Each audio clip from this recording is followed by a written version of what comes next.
Gas సరఫరా సంక్షోభంతో hotels, restaurants, hostels మూతపడుతున్నాయి. Gas కొరత కారణంగా తాత్కాలికంగా మూసేశామని బోర్డులు ఆయా హోటల్స్ దగ్గర కనిపిస్తున్నాయి. దీంతో లక్షలాది మంది ఉపాధి దెబ్బతినడమే కాకుండా ముందు ముందు పరిస్థితులు ఎలా ఉంటాయో అనే భయాందోళనలు విస్తరిస్తున్నాయి. వంట గ్యాస్ కొరత పొంచి ఉందని కలెక్టర్ల సదస్సులో ముఖ్యమంత్రి చంద్రబాబు నాయుడు ఎదుటే స్పష్టం చేశారు ఉన్నతాధికారులు. ఆంధ్రప్రదేశ్లో 1.16 కోట్ల డొమెస్టిక్ గ్యాస్ కనెక్షన్లు, 10 లక్షల కమర్షియల్ కనెక్షన్లు ఉన్నాయి. వాటికి వివిధ కంపెనీల నుంచి గ్యాస్ సరఫరా అవుతోంది.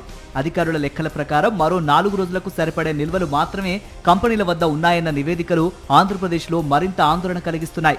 ఇప్పటికే గ్యాస్ బుక్ చేసిన తర్వాత ఎప్పుడు వస్తుందో సరిగ్గా చెప్పలేని స్థితిలో డీలర్స్ ఉన్నారు. పలు చోట్ల ప్రజలు గ్యాస్ కంపెనీల వద్ద బార్లు తీరుతున్నారు. గ్యాస్ అందుబాటులో లేక బ్లాక్ మార్కెట్లో కమర్షియల్ గ్యాస్ బండలు కొనలేక హోటల్స్ మూసివేతను సరైనదేననే నిర్ణయానికి హోటల్ యాజమాన్యాలు వచ్చినట్లు తెలుస్తోంది. ప్రధాన నగరాలైన విశాఖ, విజయవాడ, నెల్లూరు, తిరుపతి, కర్నూలు వంటి నగరాల్లో గ్యాస్ కొరత కారణంగా తాత్కాలికంగా హోటల్స్ మూసివేస్తున్నామంటూ బోర్డులు దర్శనమిస్తున్నాయి.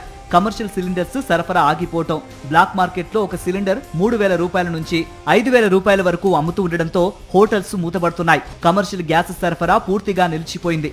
మరోవైపు గృహ వినియోగదారుడు కూడా సిలిండర్లు దొరక్క ఇబ్బందులు ఎదుర్కొంటున్నారు. గ్యాస్ బుక్ చేసుకునే టోల్ ఫ్రీ నెంబర్ కూడా పనిచేయకపోవడంతో డీలర్ల కార్యాలయాలకు ప్రజల తాకిడి ఎక్కువైంది. డొమెస్టిక్ సిలిండర్ల సరఫరా తగ్గిపోయిందని, సర్వర్లు పనిచేయటం లేదంటూ గ్యాస్ కంపెనీలు సమాధానం చెప్పడంతో ఏం చేయాలో తెలియక వినియోగదారులు ఆందోళన వ్యక్తం చేస్తున్నారు.